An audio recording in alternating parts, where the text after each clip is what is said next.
Is it? How about now? Can you guys hear me now? Can you hear me now? I'm not playing the drums. I wanna play one song before I get to training because I've been working on this all afternoon. Can you guys hear? You can hear now? Someone acknowledge me. Yes, no, fuck you, something. What happened to your hair? Cancer? Oh, cool. Yeah. What happened to my hair?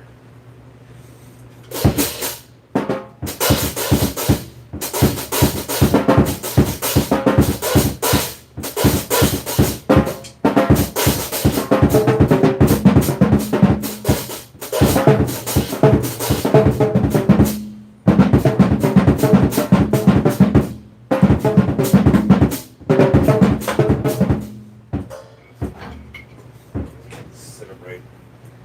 Yeah, I had somebody come over and help me tune my set.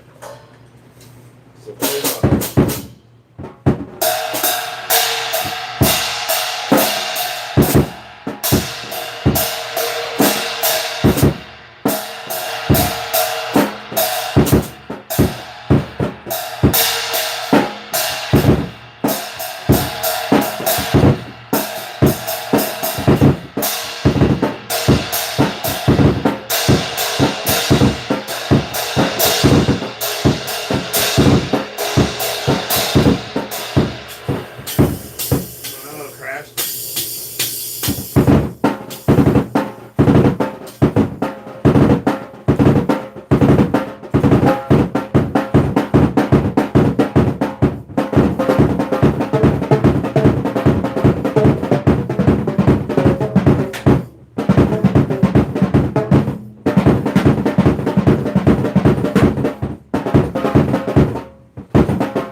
My double bass drums are way springier. I'm just trying to get used to them.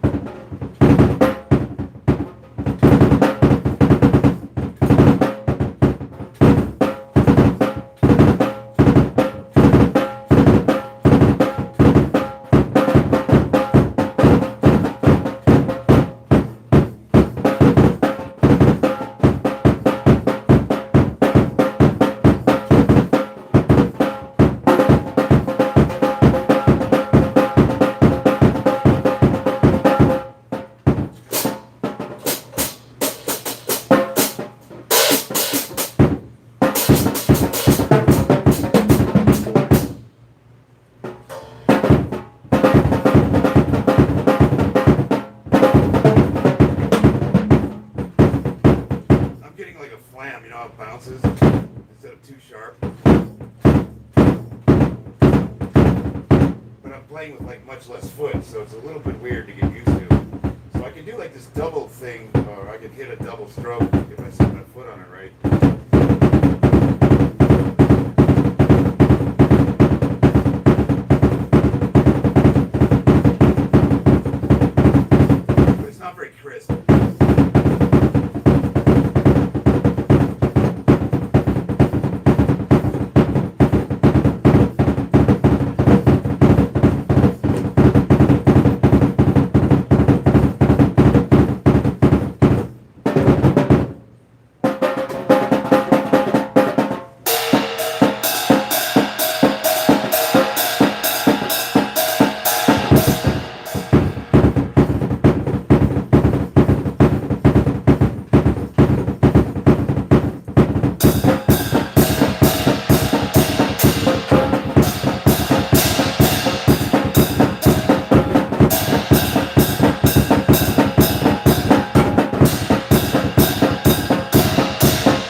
this all night. Thanks for humoring me. Just give me like.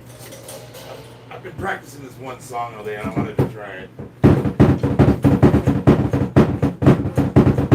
It's probably gonna be a copyright infringement.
song and then I'll get on to working out.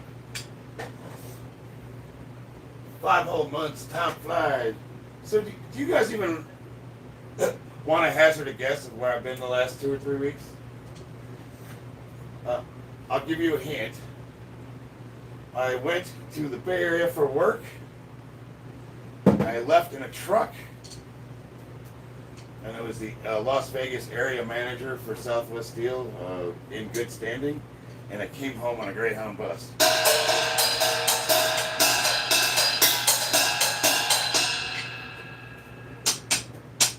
All right. This is my new theme song. This is probably going to be a copyright strike, so. And I don't care.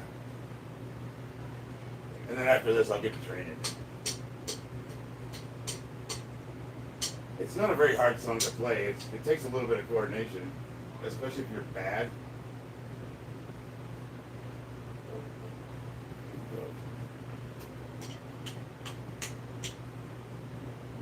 Ozzy.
Thanks for suffering that for me. I've been practicing that stupid triple all day long, and I probably just got kicked off the internet for copyright.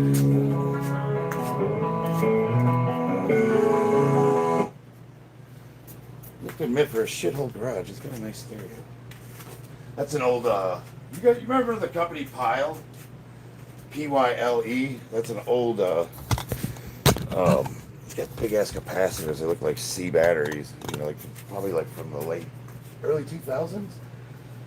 Back when they used to, right when neodymium magnets were starting to become a thing, and they went from those giant, like 15-inch speakers to, like they were being able to downsize because the magnets. If you remember, like back in the 80s and 90s, speakers were huge. I had like 15s in my house because the magnet technology wasn't. They weren't made of neodymium. They were made out of like some bullshit Chinesium, and you had to have this like. You had to have these huge speakers with these giant coils and able to drive some bass. And now you can literally get the same frequency out of those little jawbone speakers that are about the size of a Coke can. And it's all because of the magnets. And I used to work at Molycorp. I was a process control supervisor, chemical engineer, and one of the minerals that we mined for was neodymium. And it used to go for $1 million a ton. The reason why the mine shut down is because we also fucking mined a bunch of other bullshit with it that they couldn't sell. And the whole time I was there, the whole thing was trying to protect it from Chinese espionage, like drones and stuff. So the mine closes down. It's supposed to be an American national security asset. And when they reopened the mine, guess who fucking bought it? I'll give you 2 hints. It ends with Ina. I couldn't believe it. Alright. Yeah. It's I think it's the only rare earth mine in the United States, as a matter of fact. They called it Molycorp originally because it used to mine molybdenum, which is another secret ingredient in smartphones and electronics. And up there they had a lot of gold and palladium and platinum, silver, but all of that was considered waste material because the other rare earths that they use in electronics, you sound like STDs, not minerals. Yeah, right? Right, yeah, hell yeah. Danny, White Wolf Strongman, hugs, Christina. Well, screw you. So, I have stories to regale you with. I spent the last week in the San Francisco. What county jail was that, sweetheart? I went up there for work. I drove Sunday night, 8 o'clock. I left for San Francisco. Drove 10 hours. Straight through to the job site. Got there at like 7 in the morning, went to work. I was the last person to leave the job site. It was like almost 5 o'clock. Got back to the hotel. They put me up at the Crown Royal Plaza. And I asked them, put me at a Holiday Inn. You know, put me at a fucking Motel 6. I don't need to stay at a fancy hotel. Like all the area, the regional managers, they like to spend all the company's money and they stay at the nicest hotels and eat $200 steak dinners.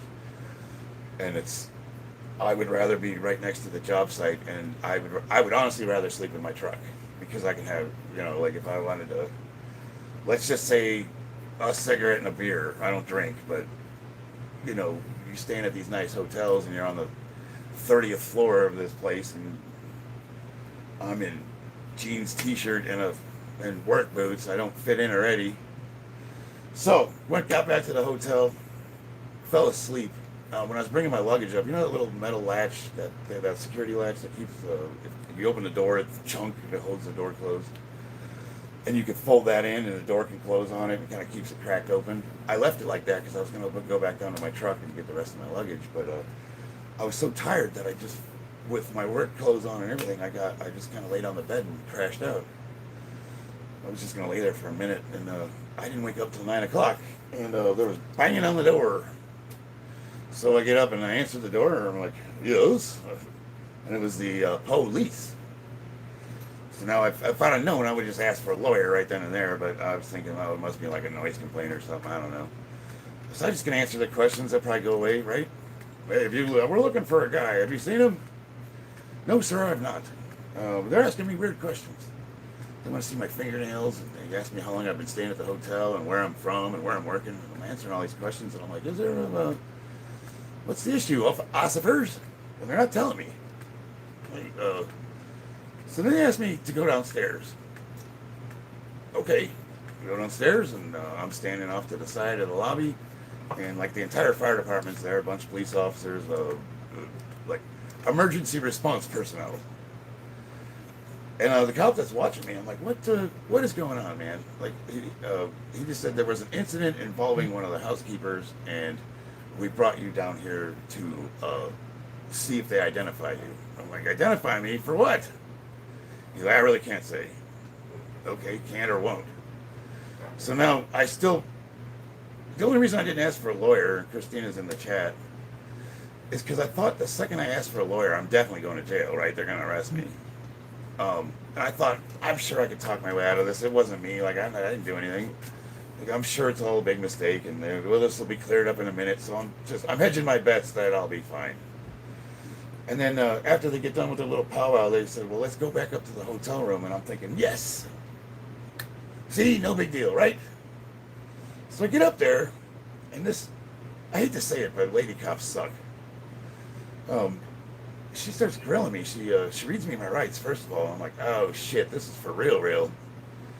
And she asked me to go over my timeline of events again. And I said, look, I got off of work. I got here at the hotel around 5 o'clock, ate some food, went to bed, probably around 6, 7 o'clock. And she says, well, which one is it? You said 5 o'clock. You just came home and went to sleep last time. And now you're saying 7 o'clock. Which one is it? And I'm like, I don't know. Like, I wasn't staring at the clock. You know what I mean? Like, it didn't seem all that pertinent at the time. And she's like, well, your story's not straight. You need a moment to think about it. I'm like, you have a black belt in Karen, don't you? I bet you asked for the manager quite a bit. I didn't say that out loud, but. So she looks at me and goes, well, I don't think it's going to be safe for you to stay here tonight. And I was like, what do you mean? Face the wall, please. Oh, you're arresting me? Yes.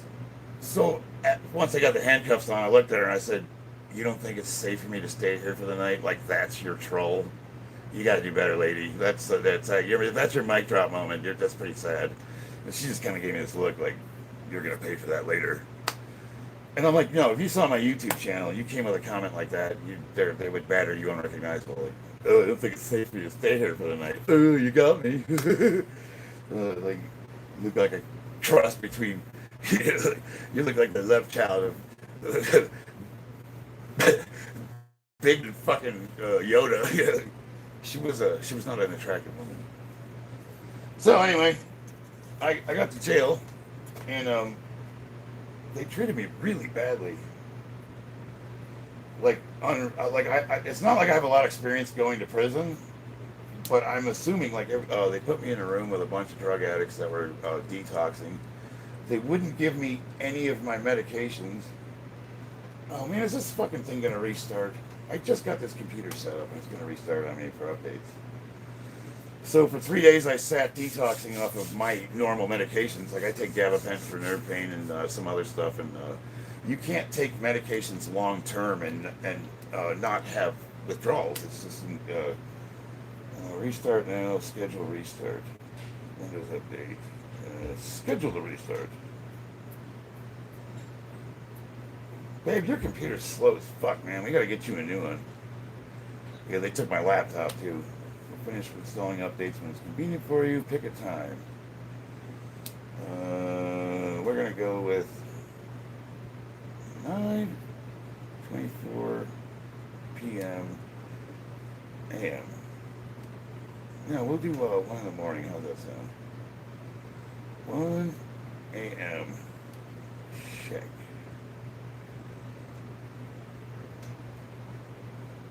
This has Windows 10 on it too. I'm thinking that's gotta. I think they're gonna stop supporting Windows 10.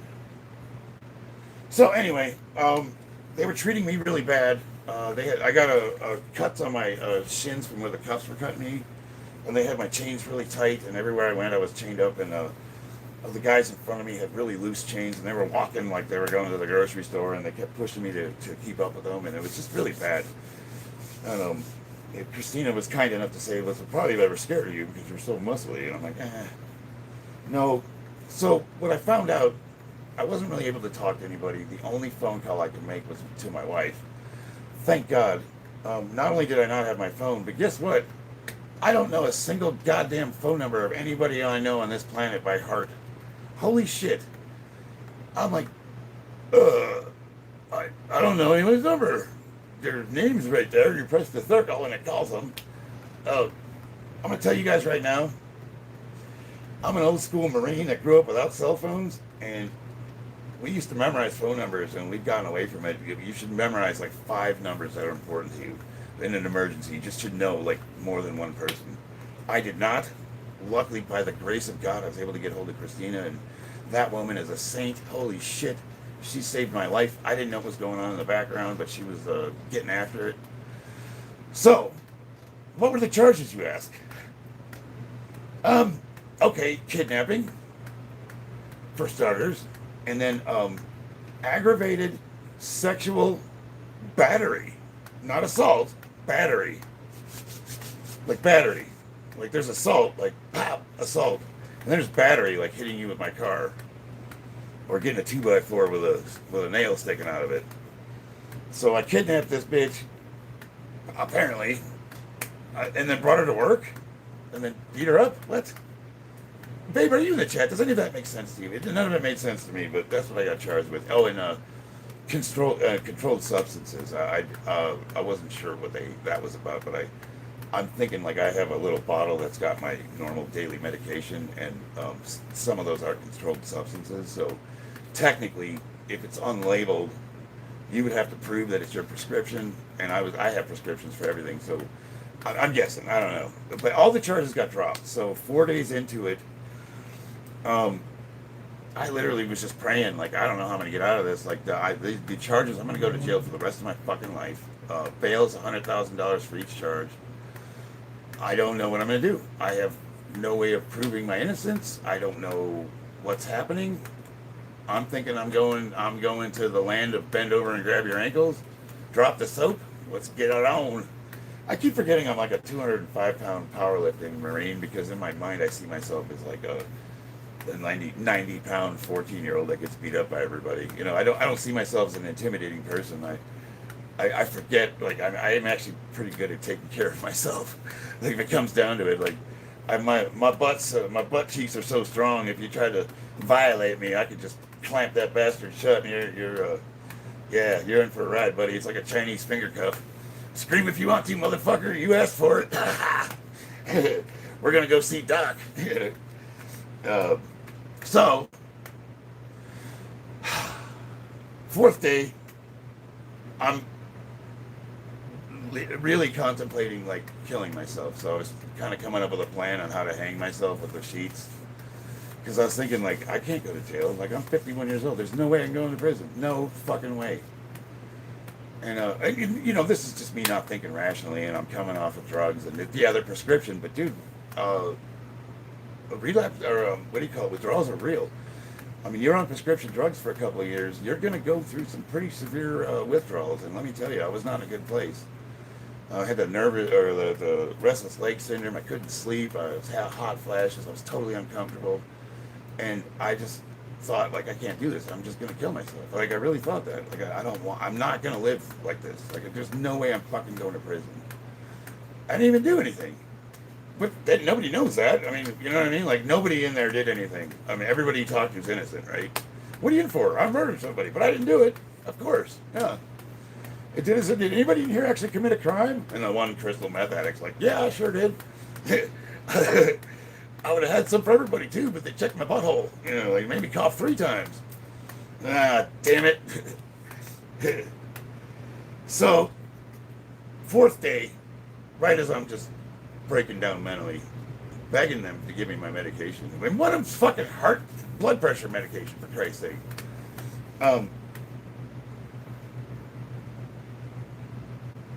Open the cage. They say, "Hey, Charles Whitener." I'm like, "Yeah, that's me. Get your stuff. You're leaving." Okay, where am I going? You taking me to a different? What's up, judge, court? No, you're free to go. I'm like, so I can just leave? Goes, I don't give a fuck what you do, but you can't stay here. I'm like, okay. And all of a sudden, all those cops that were being really mean to me were being really nice, like over the top, kind of hyperbolic. Okay, why are you being so polite? Is it because maybe I might sue the fuck out of you for like abuse? Which, oh, by the way, I talked to a lawyer today. So, I get out of the clink. I call my boss. He says, we're going to let you go. Any reason? Well, no, they didn't have a reason. Just going to fire me, yeah. What about the truck? Oh, you can't drive it because you don't work for us anymore. You're not going to need insurance. Really? You made me drive out to the Bay Area, and you're not going to let me drive it back to Vegas. What am I supposed to do, Jimmy? He's like, I don't know. Not my problem. Okay. Jimmy, what did I do to you? I've had 3 years of really good service. As far as everybody's told me, I've done a really good job. I have a stellar record of best numbers in the country. I mean, you could call me a piece of shit and say that you don't like me, but you cannot argue my performance as a safety professional. We have the safest company in our, like, the safest division in SME industries in the country. And for 3 years, I had 4 recordable injuries. I passed 3 OSHA inspections 100%. And there's only one way to do that. It's usually a bribe. You got to pay the guys. Just so happens, see, that's the thing, though, is I told Neil, my boss, I said, you're losing when you get rid of me. It's like, it's not that I'm any better at anything than anyone else. I know everybody. I've cultivated these relationships over 20 years. And when we have problems, I'm usually able to smooth them over because I'm friends with almost everyone. And you're going to lose that. That OSHA inspection, when the operators called, they told on us because the iron workers were using a little tiny shop crane, and they said that's an operator piece of equipment and they're not trained to use that. OSHA came out. Everybody was freaking out. And I walked up to them, and in 10 minutes, they left. I asked them politely what they needed, and they said that these guys were operating equipment they weren't trained for. And I said, you mean this thing? They said, yeah, they were trained by the company. And I asked Sean to break out the training records, and I asked them if they need anything else. They wanted to see the vehicle inspections. They wanted to see our daily pre-test plans, all that stuff. Had everything beautiful. The guys did a great job. I put them in for a commendation. 100%. OSHA said, you guys are great. We're going to leave. Call my boss. These guys starts yelling at me, like, where the fuck are you? You don't know. I'm going, what? Well, I'm like, Jimmy, it's a big job site. I mean, I'm not omnipresent. I did have to walk across the place to get here. He's like, well, we just expect you to be there when these things happen. I'm like, okay, I didn't want to tell him he's being an unreasonable prick, because I was there. It's a fucking 80, what is it, 80, how many square miles is that fucking place? It's big. It's a big job site. It's 2 casino resorts that are merging together to become one property. It's the Mirage and the Hard Rock. So I was at the other end of it, and I walked to the place where they were at, and it took me 5 minutes. Oh no! And he was trying to admonish me for that, and I just said, these guys have been gunning for me for a while. So when I told them, I said, well, OSHA was happy and they're leaving. And they're like, what do you mean? And they grilled me, dude. He was looking for anything. I'm like, no, they're happy. They left. What do you mean they're happy? They are happy. We satisfied their questions, and they left. So they can go back to work? Yes. That doesn't happen. Most companies, when OSHA shows up, they bend over and grab their ankles, and they're getting fined for something. Or at least a violation. Not me. Hey, I know the guys. I know the guys that work in the department. Sue me. So I'm friends with them. That's what you get when you pay for me. You don't got it like that, Jimmy. Everyone hates you. Your mother hates you. She gave birth to the Antichrist, and it turns out you're retarded and you can't even pull that off. You're a disappointment as being objectively evil. God, he's such a fucking. Oh,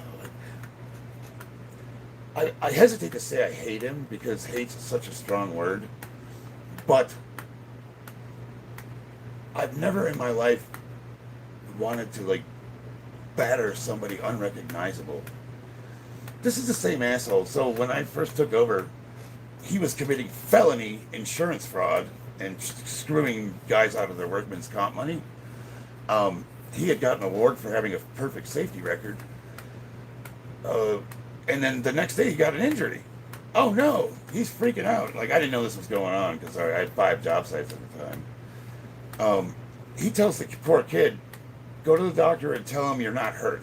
And then I will put you in the office and we'll pay for everything. That's not how we do things.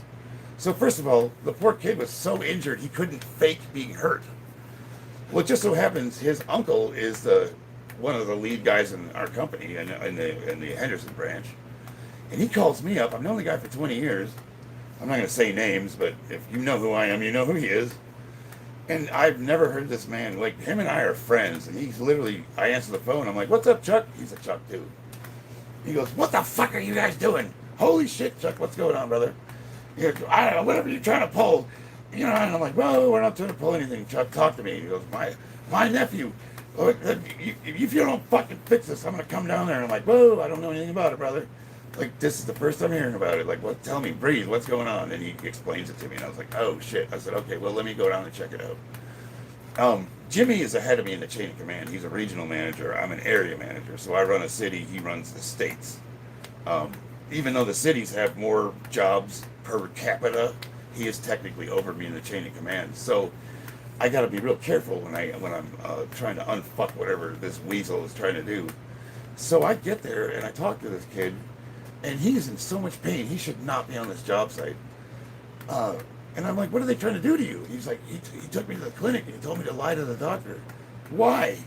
Well, he said he doesn't want a workman's comp case. He's going to pay for everything. I was like, fuck that. I was like, this company doesn't give a fuck about you. As soon as this job's over, they're going to lay you off. You know that, right? It's construction. I mean, they might hire him back, but no. You're not sacrificing your well-being for this fucking asshole. I mean, this guy looks like the Nutcracker from Tchaikovsky's opera. The Nutcracker had sex with a dildo. That's what this guy looks like. He's got perfectly straight teeth, but he looks like a fucking.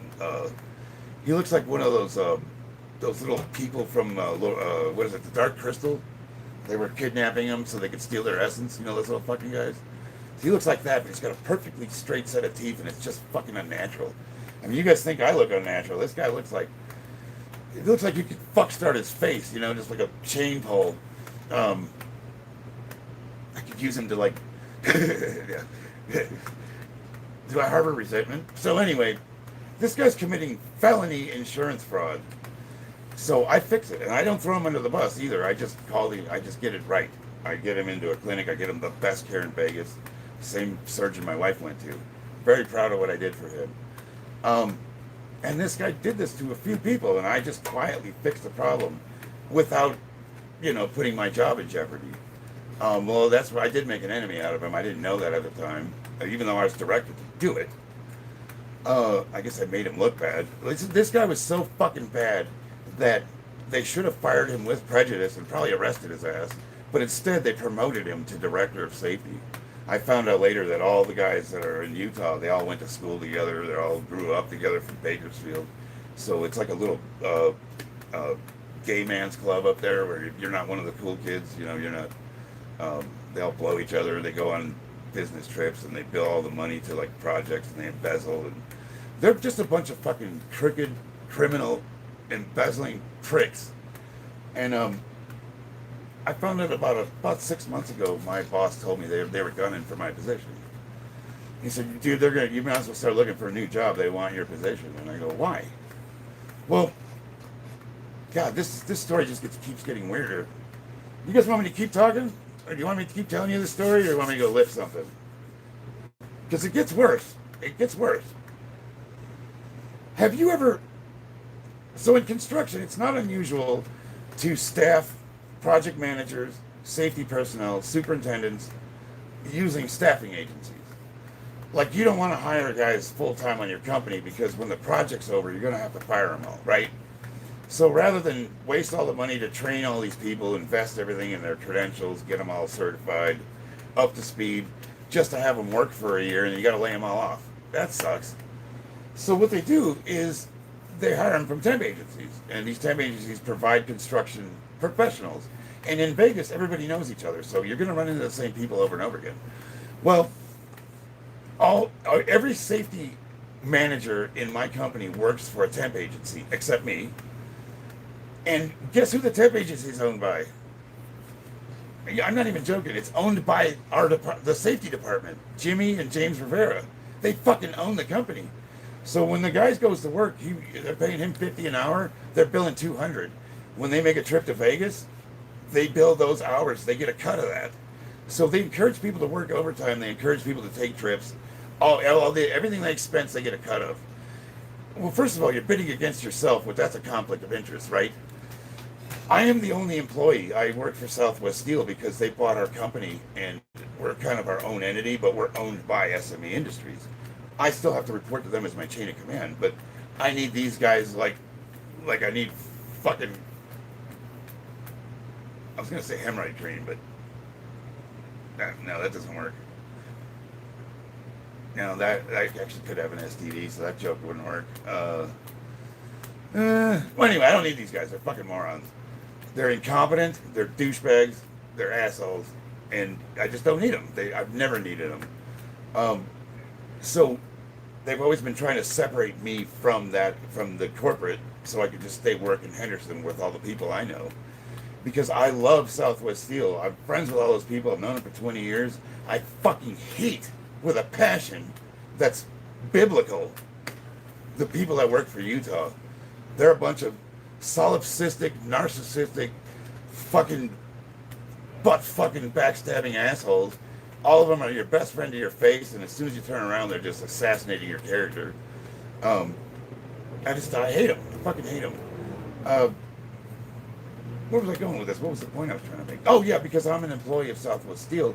They wanted my position. I have a nice, cushy job with a fucking truck, and they don't see me working at all. I'm driving around having a good old time, maybe working 3 hours a day. And they're like, you got a cushy job, and they want to get one of their buddies in there. And I said, Neil, do you know why my job's so cushy? Yeah, why?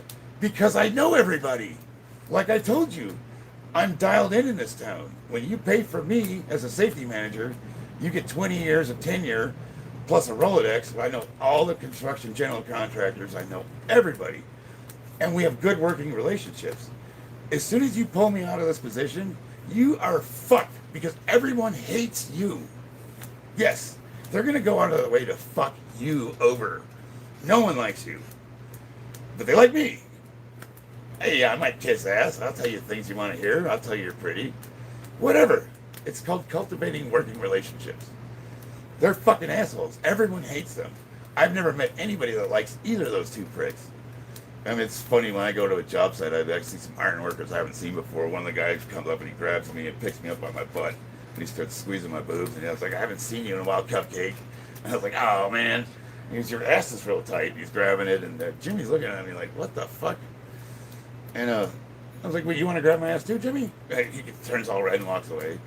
And the other safety managers that's with him, he's one of those Poindexters that's from like college. He's never worked construction a day in his life, and he just doesn't understand how, like how Marines talk to each other or how the boys interact. Like we're a bunch of fucking assholes.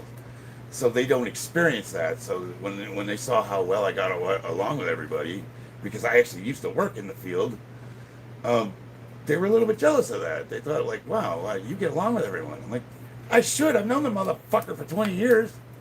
Like, how do you not get this? And they even said, well, you can't be friends with these people. You know, they'll take advantage. They'll take advantage of you because you're a fucking moron. Nobody likes you. And they wouldn't piss on you if you were on fire. They're not going to take advantage of me because we all want to make money and we all get along. I don't know how this is hard for you. Like, I'm in charge of safety. You could be my best friend. If you don't put your harness on and you get up above 30 feet, I'm going to call you a fucking idiot And I'm going to tell you, if you don't put your harness on, I'm going to fucking personally throw you off the job site like myself. And I don't like you for having to put me in that position, and we'll probably have a good laugh about it, and then we'll go on along our business. You are a cocksucker. You'll probably fire the guy. Don't give a fuck about how much you screw the crew up or mess production up or ruin a family. And there's probably somebody going to be waiting for you in the parking lot after work, and they're going to batter you to death with fucking, what are they spud wrenches. So, I have a stellar work performance. I can metrically prove my success. You can talk all the shit you want about me, but I can prove on paper impeccable safety department, excellent job numbers. And most of that's because the guys do their job. They're awesome. I hardly have to do anything. And they just want to do their job. We get shit done because everyone does what they're supposed to do. I don't have to fucking argue with people to put their hard hats on or safety glasses, that stupid shit. And I would tell you, fuck you for making me even tell you that.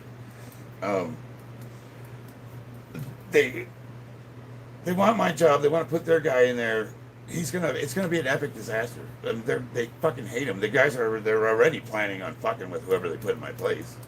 My buddy Eric that I got on board in the company, I told him, take care of him, man. He's a good dude, a real good dude. He hasn't been in construction very long, but he's a genuine motherfucker. So I don't know if I should be telling you guys this or not.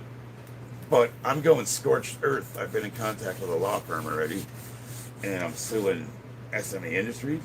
I'm suing the hotel for costing me my livelihood. I haven't slept since I've gotten back. I don't like to throw around the term PTSD, because that's like every fucking Marine that's got 100% disability. But I had night terrors, so every time I fall asleep, I keep seeing flashlights, like they're checking cells. And I keep having like panic attacks. I thought I was a hard man. I don't think I could do jail. I don't think I could do prison. So here's hell. You could torture me, you could beat me, you could do whatever you want to me physically, and I will endure it. Hell, to me, is being cut off from being able to talk to people I care about and not knowing what's going on. That was hell. That's torture. All you gotta do is take my cell phone away from me and lock me in a room, and I'm done. Like, just not knowing what's going on was absolute torture. I couldn't take it mentally. And I've been having like panic attacks. So the lawyer documented all that. I went to see my therapist already. It's been bad, guys. I've been trying to stream for the last couple of nights, and I just couldn't bring myself to do it. I wasn't sure if I was going to talk about this to you guys or not, and I didn't know if it was appropriate, like with a lawsuit pending. I hate these assholes so much. Like, if they offer me a settlement, I'm not taking it unless one of the conditions is this guy gets fired or arrested, or both. Like, that's how much I want this guy to burn. They are criminals. And it's not just some jaded dude that got fired talking shit. They are fucking criminals. For 3 years, I've watched them embezzle hundreds of thousands of dollars.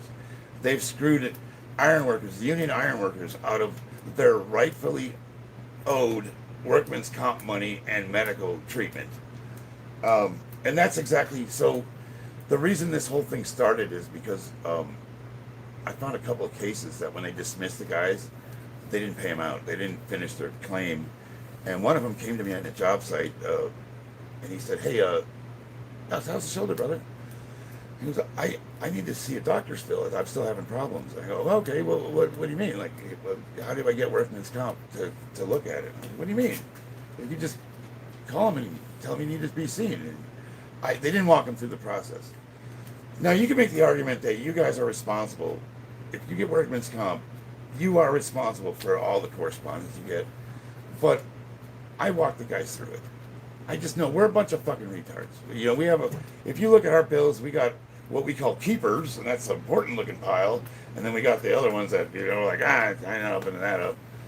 And that's how we organize our bills. So, it's not unreasonable that we maybe missed a letter or two. He didn't get his claim closed out. He should have got paid at least $100,000. Like one of the guys that had the bicep surgery I had, he got paid $50,000. So for what this guy had happened to his shoulder, I would think a minimum of 6 figures. And he didn't want the money. He just wanted the treatment. And I said, you earned the money. He's like, well, I don't want the stigma. He's like, dude, you've already got the injury on record. It's not going to get worse. Get your fucking money. This company doesn't care about you. They don't give a fuck. This is insurance. This is why we have it. Get your money. And guys are afraid it's going to give them a bad name or something. It's like, you already have the injury. You've already cost the company their EMR rating or whatever it is. And while there is like a payment threshold that if a company stays under, they get bonuses towards insurance, that kind of thing. Like, that's, fuck that. You know? If a company's that unsafe, they don't deserve it. And our company is one of the safest on paper in the country. We have an EMR rating of 0.5, and for anyone that doesn't know what that is, that's unheard of. Anything under 1 is good. 0.5 is considered perfect. Well, do we have it because we're that safe, or are we cooking the books?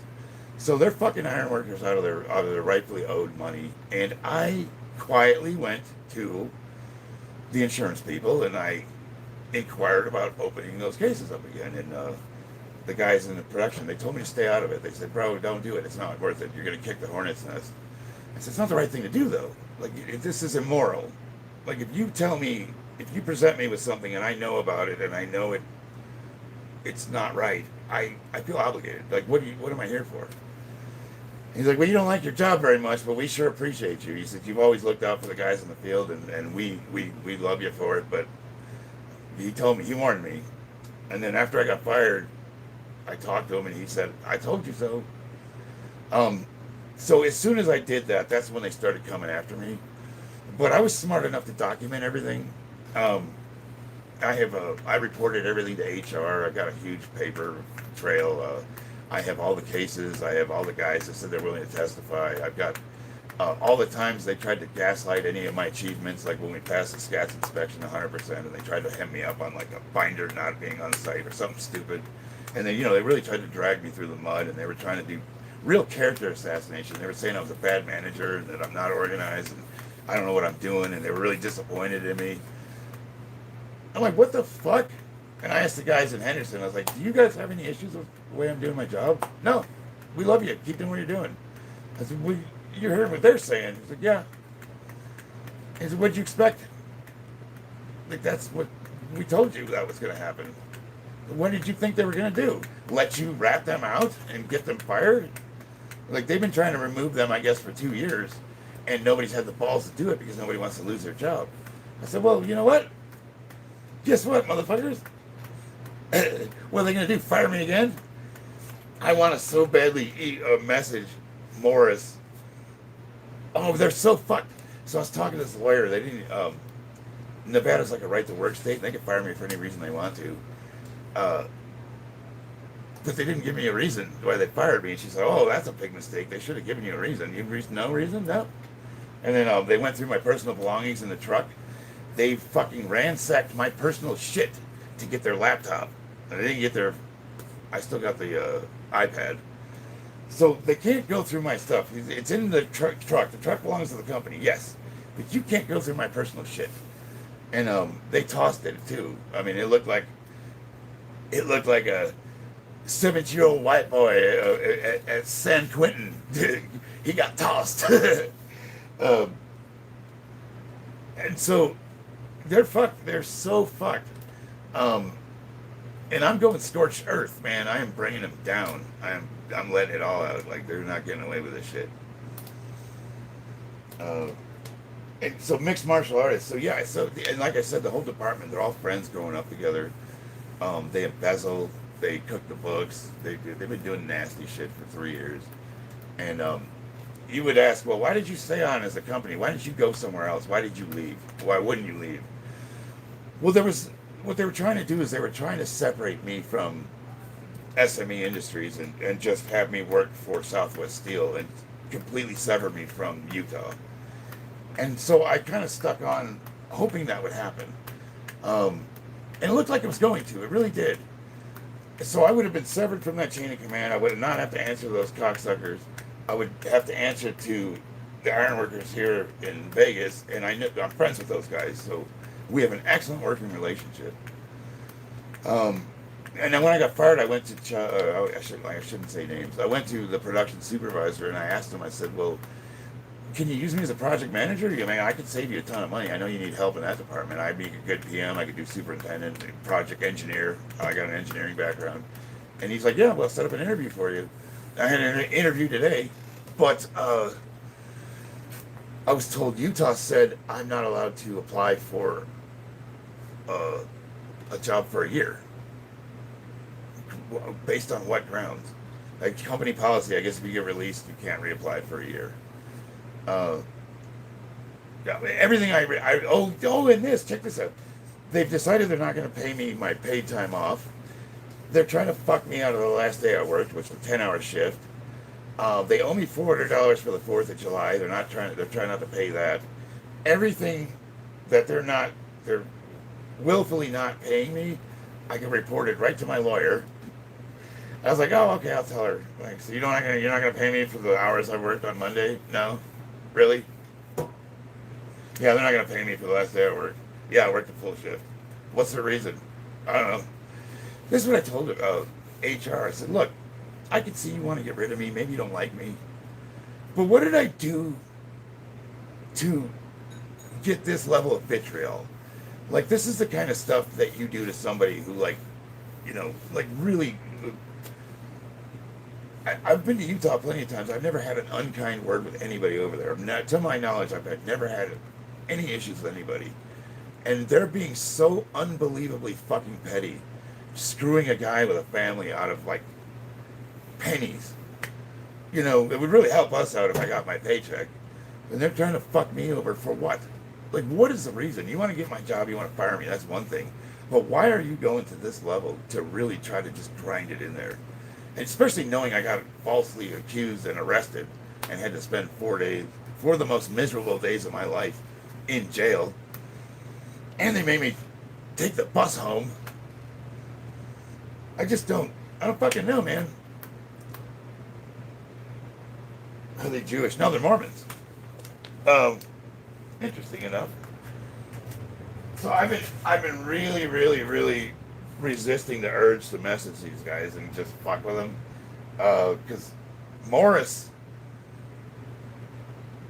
was buying. Well, I'll just tell you guys, I sold PEDs to him. And Mr. High and Mighty do nothing wrong. I've got emails with like receipts and stuff, and I just thought about like sending an email and tagging the entire department with like HR, and I was like, hey Morris, I forgot to check before I left. Did you get the stuff that you wanted? And just put all the pictures. He's like talking about it before and after. He lost like 30 pounds. The guy looks great. Like I put him, I know people. In construction, you can get anything, So the guy wanted steroids, and I hooked him up. And he's like, well, are you willing to go down with him? I'm like, fuck yeah.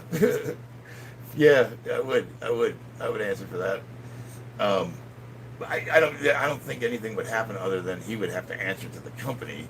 They'd be like, Mr. Morris, what is this about, sir? Yeah, that's fucking illegal. I found that testosterone's a Schedule II drug. Is that right, sweetheart? It's like the same as cocaine. Like, Jesus. So, what else? I was going to tell. Oh, Jim. Oh, man, these guys. I have so much dirt on these fucking assholes. No, I'm not going to mess with my lawsuit. I'm just telling you, I've been resisting the urge. I just really want to. So they set me up on this trip. The one thing I asked Neil, my boss, I said, if you're going to send me out of town, I'm on a tight budget, right? Give me a notice, and, we have to come out of pocket for expenses. They reimburse you, but you have to have the money. So if you're going to pay for something, you have to have it. And then you submit the receipts, and they pay you back.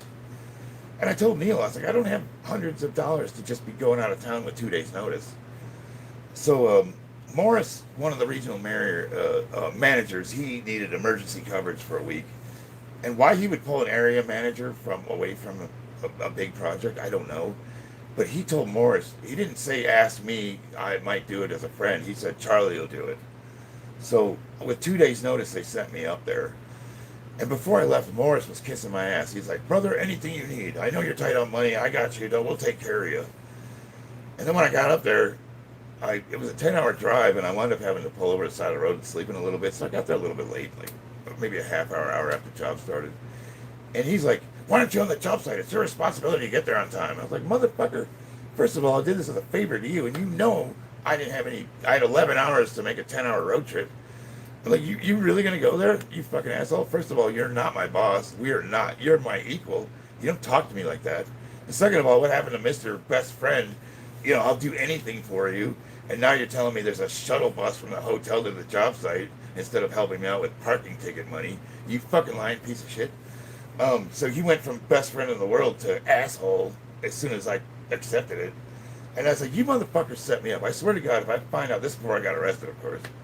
I said, "If I find out that this is the way you're going after me, dude, there's going to be hell to pay. Like, I'm not going to stand for this shit.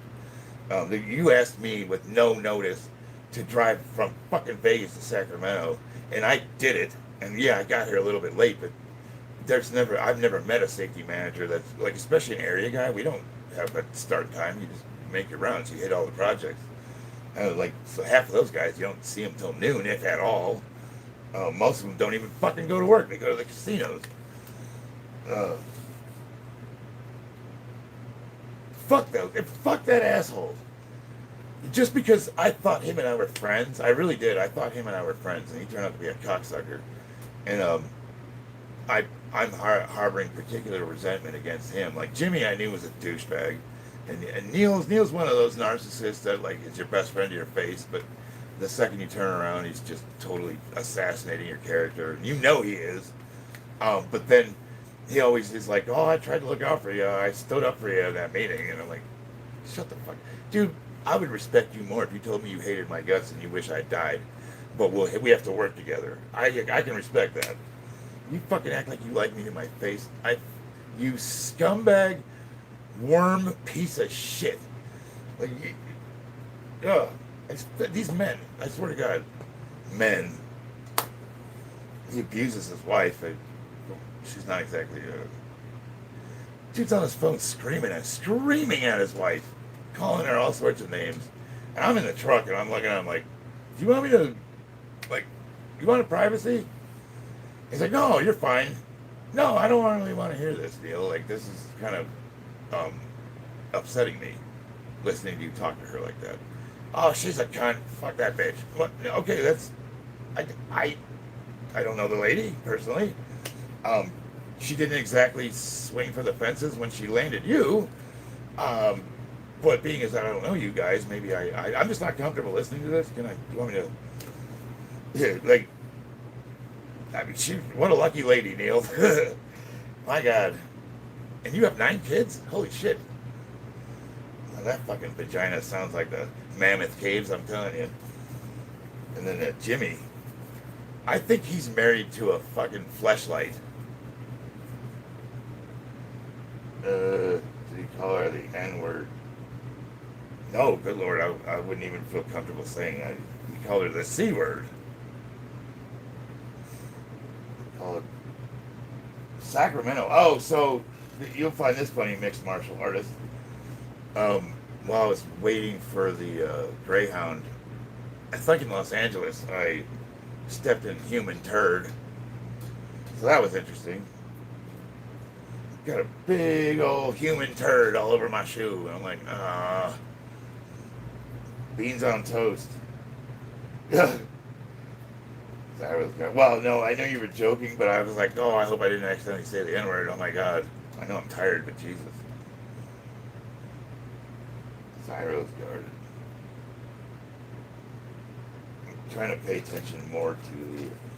Lawyers love me because I'm a black trans woman. Nice. Are you black, or do you have black parts? Power tools, you know what I mean? We pull start that bastard, you chip the sidewalk with it. Alright, let's do some exercising. I haven't trained in, how long has it been? I wore my MMA underwear. It's been a while since I wore these things. Figured I'd get a comment or two.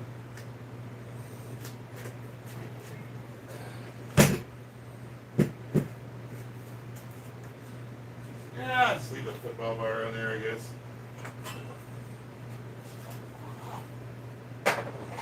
We'll just go with the wide grip.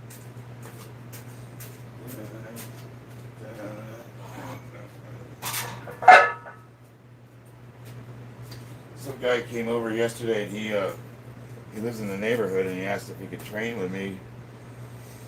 And who was it? No, it wasn't him. It was somebody else. Oh, they don't train legs. And he's like, "What do I have to do to get a bigger chest?" I was like, "I don't know, fucking squats." Like, how do you fucking? You're a hard worker. Let me see. Black hair, Jew nose, Irish freckles, and Mexican work ethic. Nice. Well, I'll tell you what, man. My Mexican buddies out here work way harder than I do, that's for sure. Doing better than me, let's see. Black hair, Jew nose, Irish freckles, and Mexican work ethic. That's interesting. Double A, what's up, my man? How's everything? Well, you missed story time with Uncle Chuckles, so I'm just going to, in summary, tell you it's awesome. I'm going to be rich, motherfuckers. Like, I really, dude, I have a good feeling about, after talking to the lawyer for 2 hours, they seem to think that my prospects are very high for an early retirement. And then I can focus on YouTube. Can you imagine? Fuck. What did you used to do? Construction. What do you do now? I'm a YouTuber.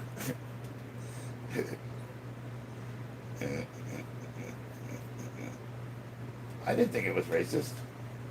What was racist about? Well, Jew knows. I guess, I grew up in Chicago, so a lot of my friends are Jewish, so I didn't even think about that. Let's see, we got Divienshu Nayatile. Can I fuck you? 2 questions. How much money do you have? And how's your health insurance? Very Gen Z of you. Would everyone watch Gen Z every day? The question I have for you guys is if I pull the trigger on this Discord server, I think most of the people that I would like have grandfathered in, but I want to start a membership for like $1.99, kind of just like a gatekeeper type thing. You don't have to explain it was a joke. Why does everybody do that? Like, did I seem like I was upset? Like, I thought that was a joke that I said back to you. 1, how much money you have. 2, how's your health insurance? That wasn't funny to you?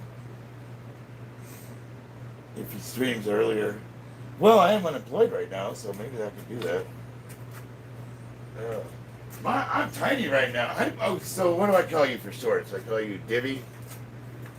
I'm about 30 pounds underweight right now. Alright, let's see what a couple weeks in the clink did to me.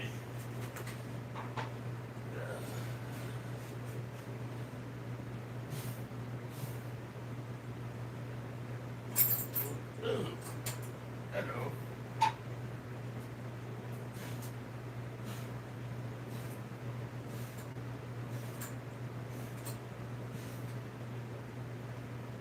What? You know what? I guess we get some superset in.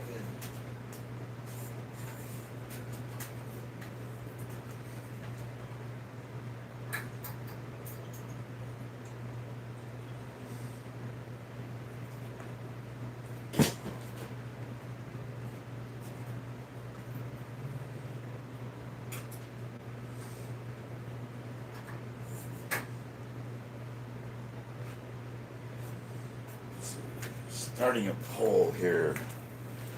If you had a choice between streaming in the morning or at night, on a scale of 1 to 10, how glorious is my buttocks? Virus threat protection. Windows Defender summary. Zyro, you didn't hear me tell my story? Man, I can't repeat all that shit. So I'll sum it up by saying, I was falsely accused of kidnapping and sexual battery, and I was exonerated of those charges. But you know that the problem is, and I was trying to explain this, like even though I've got they dropped the charges and I got exonerated, I got the paperwork that says, we're good. There's certain crimes if you get accused of doing, there's always that lingering like, well, what if he did it? Just like a pedophilia would be one of them. You get accused of something like that. That doesn't go away. That fucks you over whether you're guilty or innocent. Because people are always going to be looking at you like, that's that guy that went to jail for kidnapping. Yeah, dude. I was at the hotel in Sacramento and they arrested me. I never saw I never saw the lady that accused me. Apparently, she got the shit beat out of her, and she pointed me out. So they took me to jail, and I'm guessing it was the DNA testing that exonerated me because obviously I didn't fucking do it.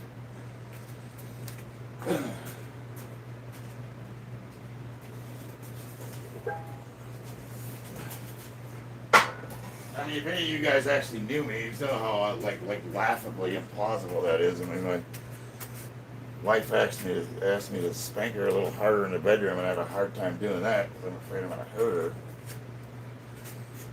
I can't even get rough, let alone batter somebody. Where's my broom?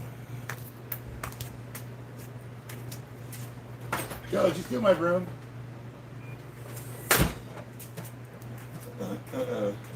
Zyro, I'll fill you in later. I just don't want to tell the story again. I mean, I like telling it, but it's also exhausting because I have to relive everything. I'll be honest with you guys, like, I was arrested as a kid, and I spent a little bit of time in the county jail in Florida. And, I don't think I could go to prison. Like, I don't think, like, this was the worst experience of my life, man.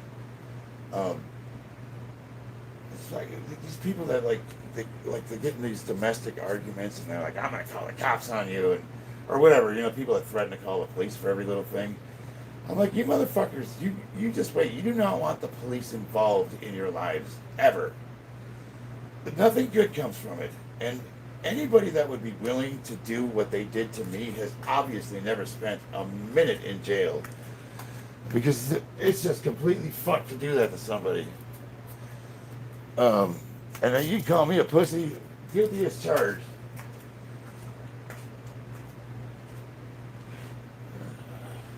My goddamn broom. Fuck it.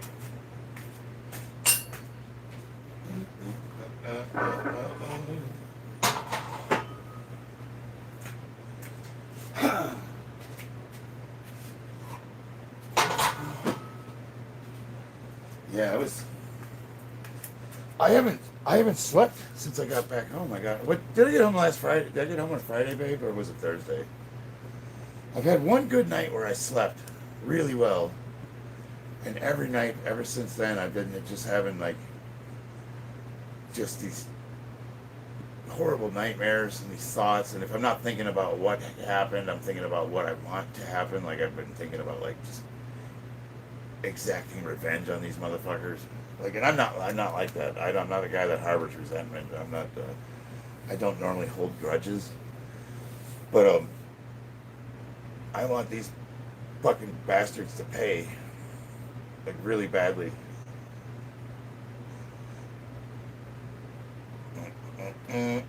Way worse than war. Absolutely. Yeah, absolutely worse than war. The part that I said was hell that really got to me. It wasn't the way they were treating me, or the way they had me locked in there with those loonies. Or they weren't giving me my medication, or they weren't feeding me. They were treating me as if I had done those crimes. And I know this country's supposed to be built on some principles to include due process, and innocent till proven guilty. You get to see your accuser in a court of law and a jury amongst your peers, that kind of thing. TRT is a lifesaver. Hell yeah, brother. But all that aside, I can endure anything. You know, you could torture me, you could beat me. It's the what I couldn't handle was the isolation, like not being able to talk to anybody, not knowing what was going on, like just the absolute like terror of facing what could possibly be the rest of my life and not having a fucking clue what's happening, not knowing anything. Um, can't talk to anyone, don't know who knows, don't know what's being done. And they're getting a lawyer, they're trying to bail me out. Like, what's happening? Am I going to jail for the rest of my life? Like, you know, I don't know. So I did say, I said a little prayer, and I just said, you know what, God? Uh, I don't have to try to figure out. If you want me in here, I'll be in here. If you want me out, I'll be out. And I'm just going to do my best to not worry about it. And I went to my little happy place, and I don't need to figure out how it's going to turn out. I don't need to figure that out. It's like same thing with money. Whenever I've been short money and I've been in a pinch and I've prayed to God to help me out of a situation, and I'm thinking like, how am I going to come up with $600 or whatever? It just shows up. Somehow it shows up. I don't need to figure it out. It just does. It just works out. So I just said, okay, I'm just gonna, you know, try to just like not stress about it. And the next day, like I said, they just called me and they said, all right, get your shit, get out of here. You're being released. I'm like, wow, what happened? Well, they dropped the charges. Okay, so there you go. I didn't have to figure it out. It just worked out. Beautiful.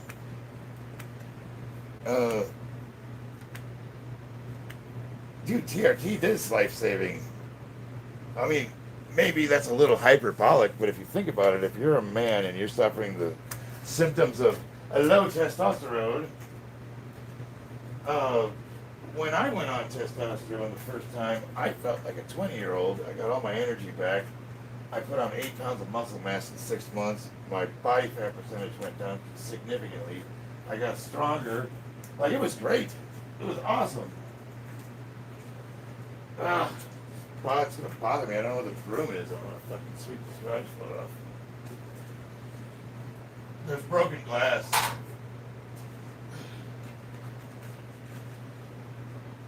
Whoa.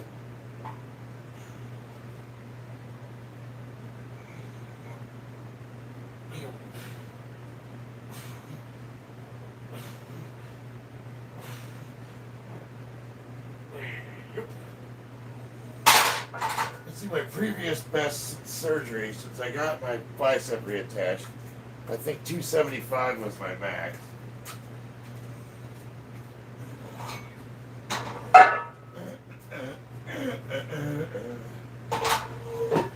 I don't know how much weight I've lost, or if I've lost any. I've been binging on ice cream.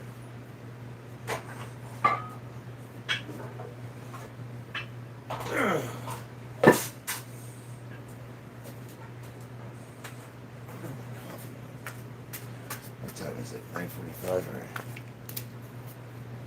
Alright, I've been talking too much. I need to pick the pace up, boys. We gotta at least get a workout in here.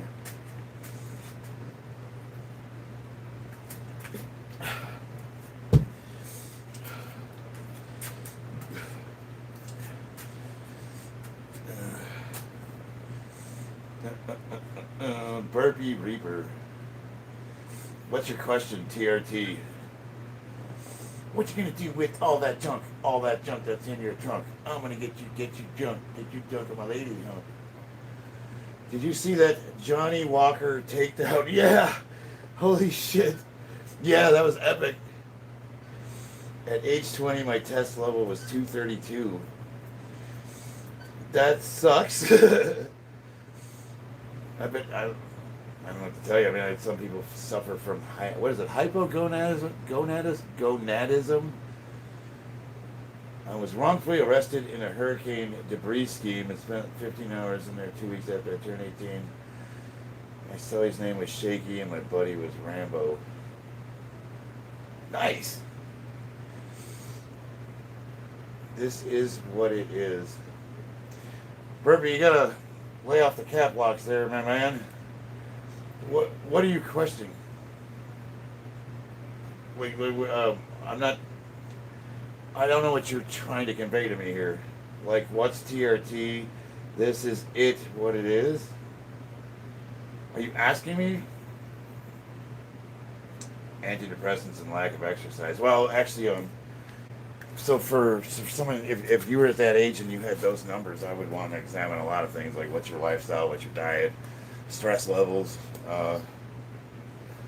physical activity, a whole bunch of stuff. And then I would try to correct everything I could and then see where your natural numbers come up to. And then from there, we'd um, make some kind of a decision. But a lot of people, they get on drugs without trying to connect or correct the environmental issues. And I can say I did the same thing. I mean, I was 46 years old. I'm like, I'm fixing my fucking diet. Like, I'm not going on drugs. Fuck that shit. I say that jokingly, but I was actually one of those sanctimonious natties that was really proud of his natural status. And the reason why I didn't go on testosterone for so long is because I didn't want to, I didn't want to lose that. But then it improved my life so much, I was like, all right, I got to eat my words, man, because this is way better than that shit. And then, of course, I had to overcorrect. Well, okay, so if you're asking what TRT is, so Burby, don't get me wrong, I'm not upset with what you're saying. I just don't understand what you're trying to ask me. If you're asking what TRT is, it's testosterone replacement therapy, and then you go, more accurately, it would be hormone replacement therapy. If you go to a doctor, they're going to approach it. They're going to look at everything. The most Johnny Walker thing to ever happen. Hell yeah. My YouTube name used to be It Is What It Is. Oh, yes. Okay, that's right. Your name, It Is What It Is. I remember. Let's see your profile. Oh, shit. Where'd you go? Babe, I don't like your laptop.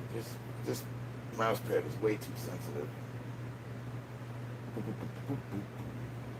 What the fuck? Why did it go to a new... suck.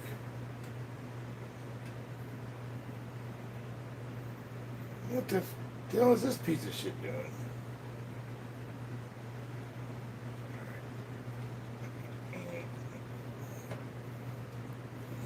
Jesus Christ. This thing's slow, too. I gotta get you a new laptop, baby. That's the other thing is when work let me go, they ransacked my private property. And I was using my work laptop, but they still didn't have the right to go through my shit like that. I think I swear this mouse pad keeps... Alright, here we go. Maybe you need to use quotation marks. I just wanted to look at your profile, and every time I touch something, it keeps jumping to another page. I want to make sure you are who I think you are. The Burpee Reaper. Yeah. Oh yeah. Oh hell yeah, man. Oh fuck. I haven't talked to you in a while, brother. How are you doing? Looks like your channel's growing a bit. I was talking to some of my friends about some of the veterans that are in the fitness community, and they do content similar to yours, like calisthenics, like hardcore. And kind of wondering what they're doing to not get the engagement. They said, "Why do you get so much engagement and they don't?" And I said, "But if you listen to them, they get so butthurt when they get trolled by people, and they're just not fun to listen to." I told them that they need to lighten the fuck up, man. It's no fun.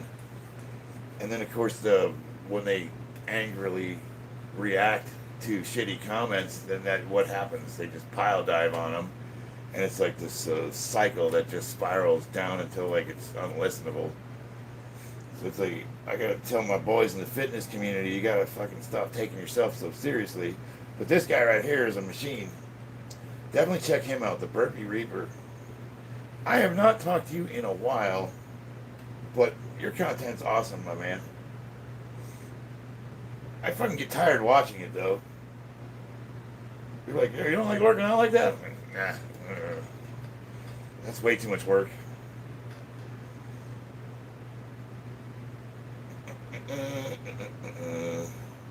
I'm 200 pounds. I lost 30 pounds. So when I was getting ready to compete in March, I was 235, and I was planning on doing like a big water cut. I was strongest I ever was in my life, man. I was putting up over 1,700 pound total in the gym, and I was really hoping to get some national records.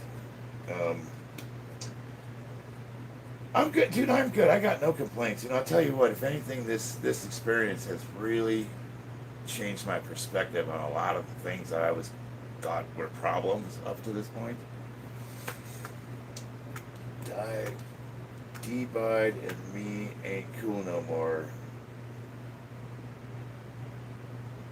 Oh, really? Oh, okay. No more beasts.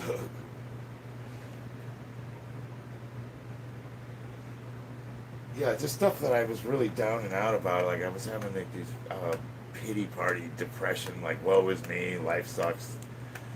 And then after getting out of jail, I was like, life's awesome. I got no complaints. It's fucking great. That shit sucks. Like that would have been terrible. That is truly terrible. That's a real problem.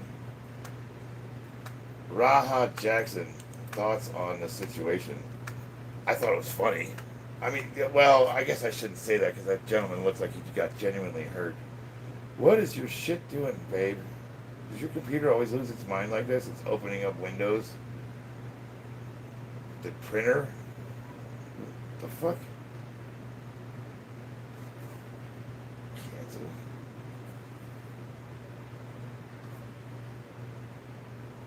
What the hell? When did we buy this laptop? How long have you had this thing?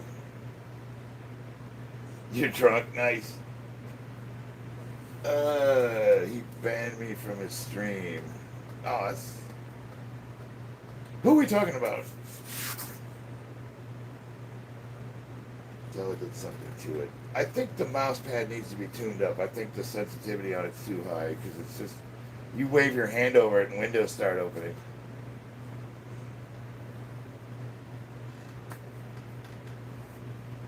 He was a veteran suffering from severe PTSD and was almost killed. Oh, D-Bird. Yeah, yeah. Yeah, he seems like a cool dude. Yeah, he actually might be one of the people I was talking about. I thought he needed to lighten up a little bit. Was it his channel? One of them? Yeah, I was watching him one day and he was getting it pretty heavy with some guys. I think it's funny. People say stupid shit to me. And I'm like, that's the best you got? Psycho Stu was the veteran. Psycho Stu. Yeah.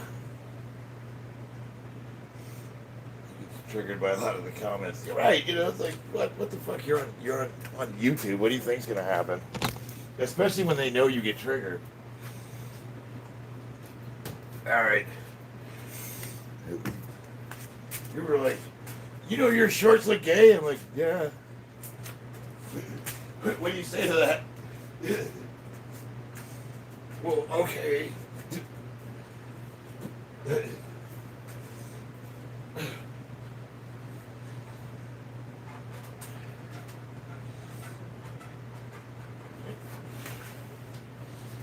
That is not how you probably set up for a bench.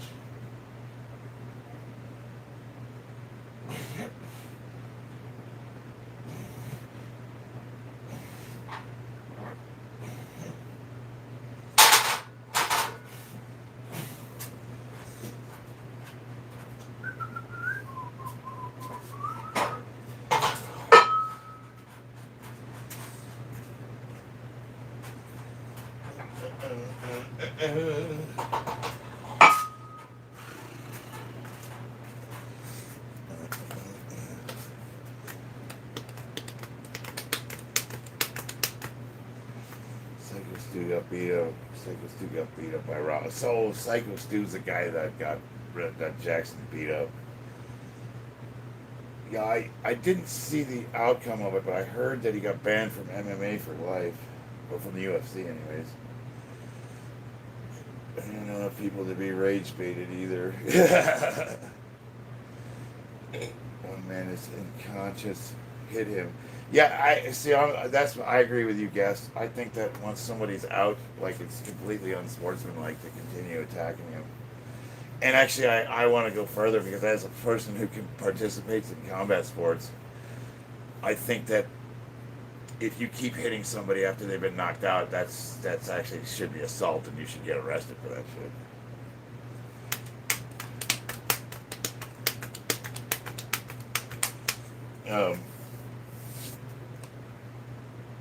I mean, just think of any other sport. Like you're playing football, and you tackle somebody, and he gets knocked out. So then you just like do a gravity elbow bomb on him, like, just to make sure he's not gonna get up again. Like, it's just like it's unsportsmanlike. It's inappropriate, and nobody wants to see that. And if you do want to see that, okay.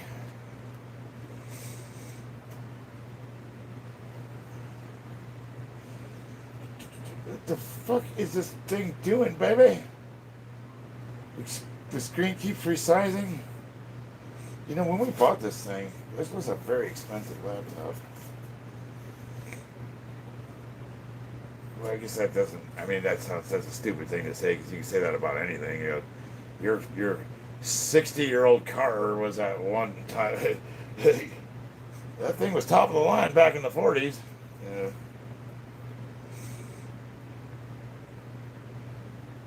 My dad had this old ass stereo with a record player, and it sounded like ass.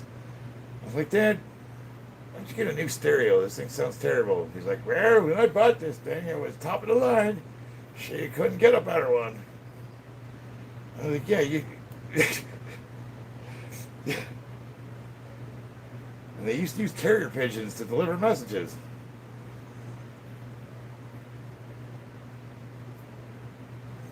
All right.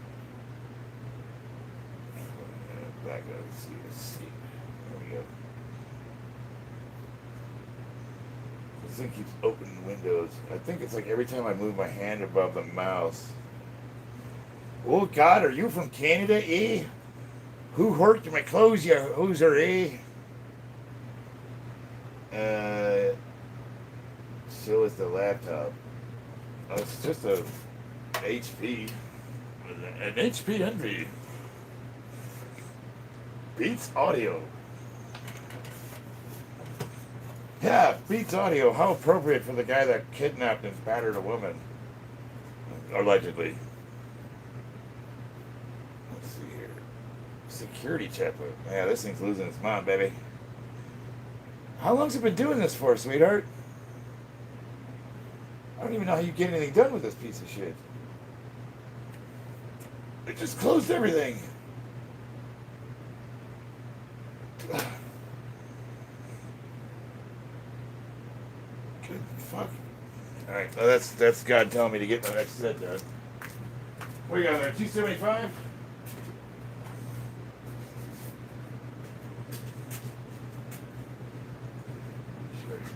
Safety is gonna drop it on my neck.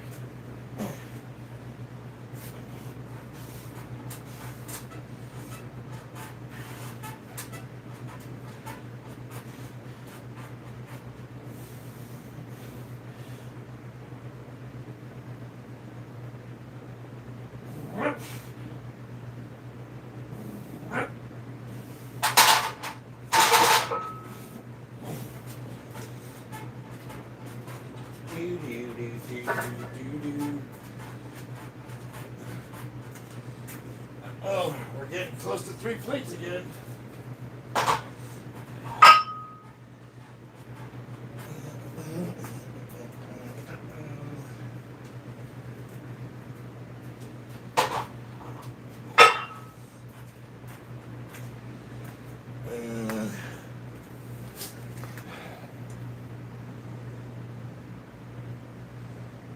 Where is...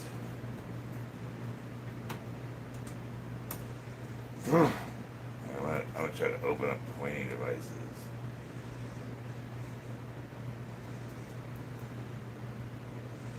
Mouse. Open.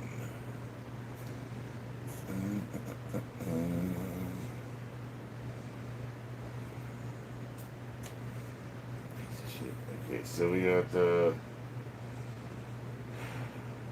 It's just fucking opening windows. This thing sucks. Touchpad, here we go. Medium sensitivity. We're gonna go with low.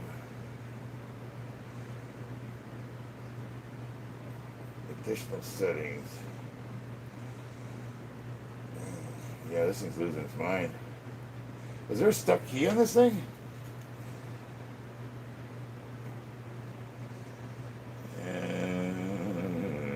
Remove icon, static tray, animated tray, hardware, reset devices. Do that. Apply.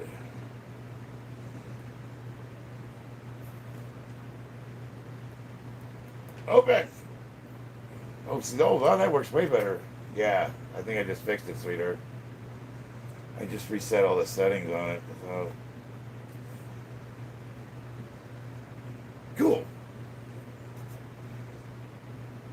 And go away. Oh, look at the tray here. Check their abs. Look at his glutes. Yes, they're glorious. 10 months post-knee constructive surgery, ACL rupture, sort of. Feel your pain and recover. Yeah, jazz wagon. I had ACL reconstruction. So, actually, this. Wow. What's the name of it? The one with the scar. I had my knee rebuilt, but that was back in. What year was that? I want to say '98. I did ACL, MCL, and whatever that tendon is that runs on the side of the. Is it the quadricep attachment point? My knee got bent sideways. It went in an unnatural direction in about 90 degrees. It made a wonderful crunching sound. And we got here, I need to get myself a drone. I got one. Mine's a little cheapo, but it's got an HD camera on it. I mean, it works. I keep forgetting I have that damn thing. I got a pretty badass RC car too. Alright, so your touchpad's working again. Way better. Hell yeah. Alright, so now let's open up the web page.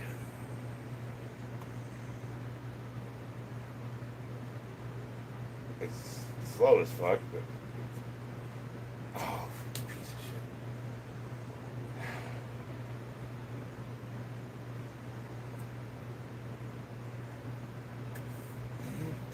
My time. Alright, I'll bring back my account. Let's see, we're gonna go to YouTube.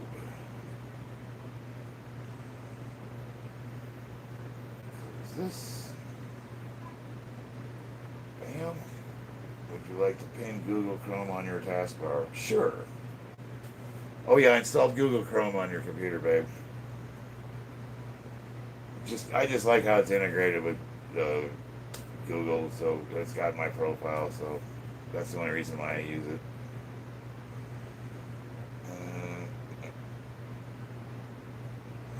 My page, view your channel. So I had to do some reading today, and I've been having problems seeing because I'm getting old, I guess. And a buddy let me borrow his reading glasses that he got from Walmart, and I have to admit, it was amazing. So I'm officially going blind, boys. I've got to get reading glasses now.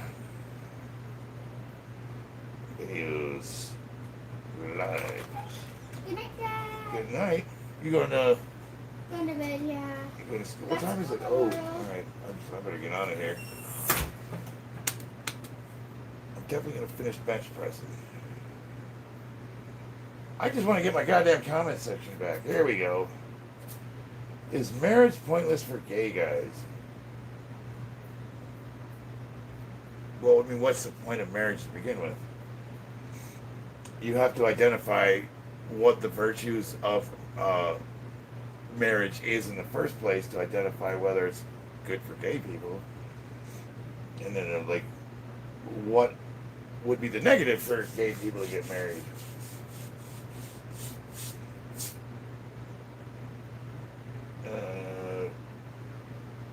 I think marriage is awesome.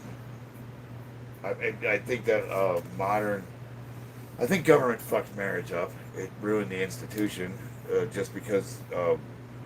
What was it during the Reagan era? They came out with the no, was it like the no fault or divorce where you could get basically it's too easy for a solipsistic society that has instant gratification issues and doesn't believe in any long-term commitments to fuck each other's lives up and ruin people financially.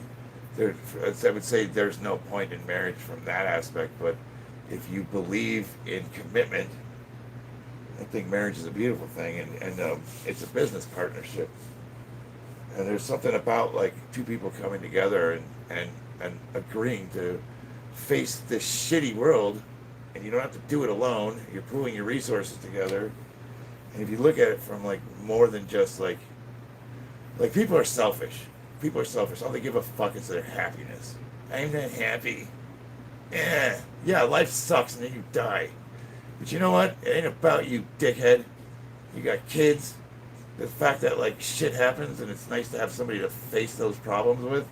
And sometimes it's okay to care more about somebody else than it is yourself, you fucking selfish prick. Oh, I'm not happy. Happiness is a bear and a cigarette after pizza. It comes and goes. Like, there's a marriage. The point of marriage is like, you're agreeing to build your fortress together. You're doing something. You're moving in a direction, and you're gonna build a family, and you're gonna face it together. And people just give up. They give up too easily. They don't want to fight for anything. And the moment it's not suiting their selfish needs, they just want to burn it all down. And so for those people, I would say you're wasting your time, for sure. Like, you're just setting yourself up for misery. You're going to lose half your shit. Let's see here. Mixed martial arts, of course. I don't think I'm miserable like straight people let them. Yeah. Use brave opera, duck. Let's see. Don't go. My cousin's getting gay married in October. What's the difference between gay married and not gay married? The lens of the eyes gets stiffer as we age. Yeah. You know what? I think also fucks this up is in construction. They make you wear safety glasses on all the projects. You're not meant to wear those fucking things for 12 hours a day.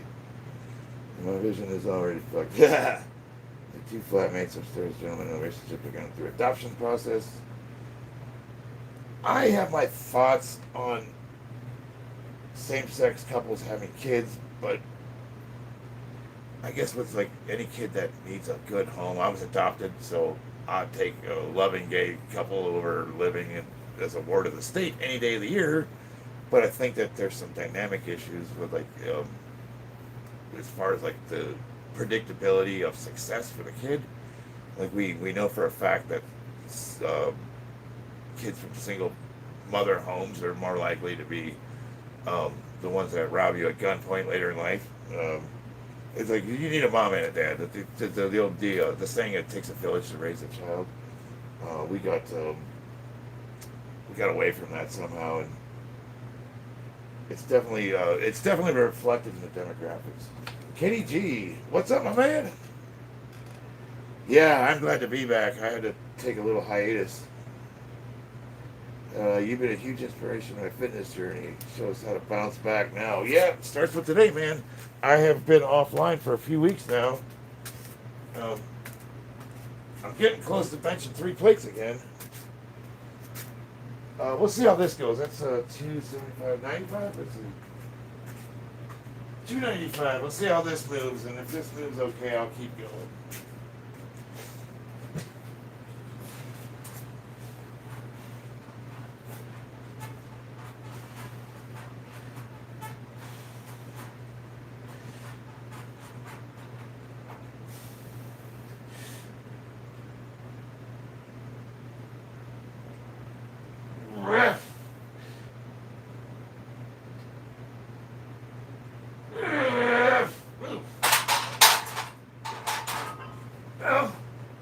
That's my repaired bicep PR. So 295 for two. Okay. We went up 20 pounds. Well, thank you, Jazz Ragu. Yeah, dude, it's been a rough few weeks, man. I already told my stories. I don't really want to get into it again, but this suffice it to say, it's been a rough couple of weeks. I think I said that already. 1 a.m. Don't you have school tomorrow, young man? Yeah, I'm gonna be getting offline here in a minute. It's 1:53. Now I know I keep saying this. I've trained a few times, and I said I'm gonna get online tomorrow and do. I'm really gonna make an effort to get on tomorrow and do deadlifts. I think that's not too bad for my first night back. 295 for a double. It's a PR for surgery. You know, I'll do one more set. I'll drop the weight and just do an AMRAP.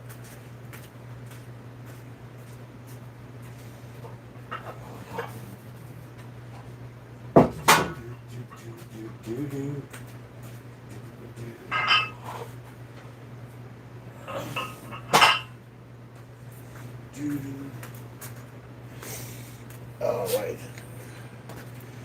10 p.m. in California. I miss England. California sucks. Hey, Steven. All I can say is fuck California. I was about to say you're hitting a lot of dudes, PRs. Wow. I mean, I don't know. I try not to be like a, what's the word, braggadocious, but I mean, I guess if it is the one thing in life I've done historically well. Hello, Scott. Deadlift, bench press, same day is okay. Full body exercises. Are you answering a question? Hello, Scott. Deadlift, bench press, same day is okay. Yeah, I don't see a problem with it. I was gonna do deadlift after I got done with bench press, but it's getting late. Science-based training is the way to go. Yeah. What's science-based? You know, I consider myself a science-based lifter for the most part. But the fitness industry doesn't have good science. If you look at the studies that have been aggregated over the last 20 years and the samples they've been able to collect and the sample demographics that they've collected it from, what's good science? You know, most of the times they can't get athletes of caliber that have trained like an elite level power lifter to take time out of their training to do a study to see how much to participate in like a, you know, the sample. The science sucks. The fitness industry science is terrible. That being said, as they learn things and they're able to get evidence, you probably should try to follow it. I mean, we have made a lot of progress for sure, and guys are getting stronger, so there's really definitely no denying that the science is catching up. When I first started powerlifting, everybody was training with heavy overloads using bench blocks, slingshots, that kind of thing.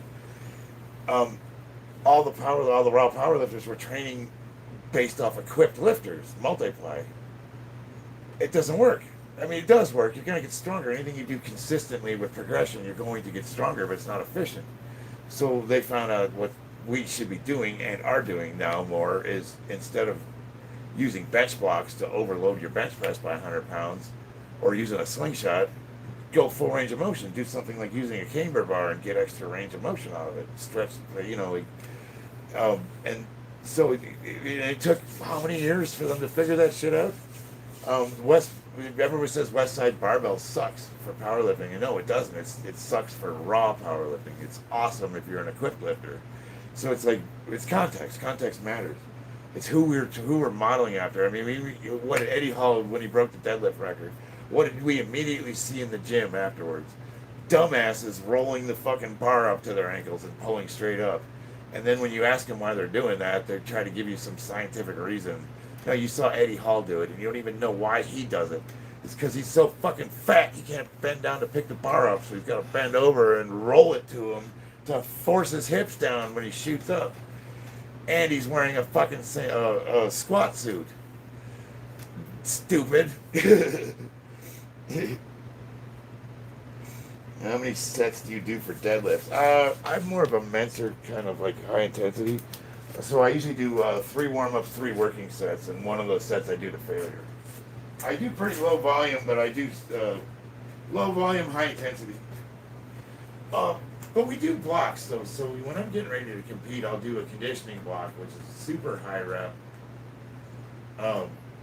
Conditioning as stated. So we'll like shoot for like 100 reps or whatever compound lift.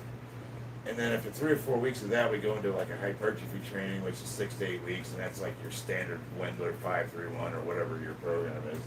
And then after that, we'll do like heavyweight acclimation, and that's where you start like dropping the accessories and getting into like heavy singles. And then you go into peaking, which is usually 2 weeks before competition. We start doing things like heavy static holds, things of that nature, and by then you're pretty much done. You're not going to gain any more. That last week is just greasing the groove, and then you get ready to compete. Well, like if you're just trying to be a bodybuilder or you're not trying to compete as a powerlifter, you don't have to do that third block at all. You never have to do that.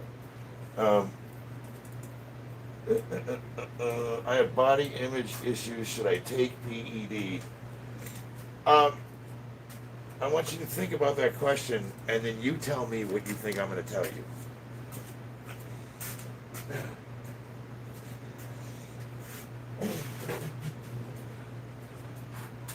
First of all, what is PED?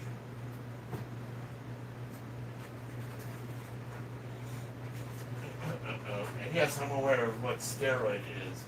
My point is there's more than one of them. And they all do different things.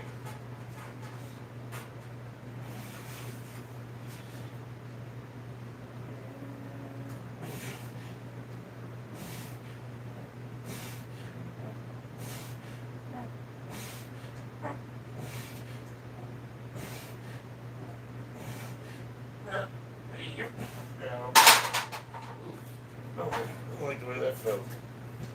I could have kept going, but that felt weird. Didn't hurt.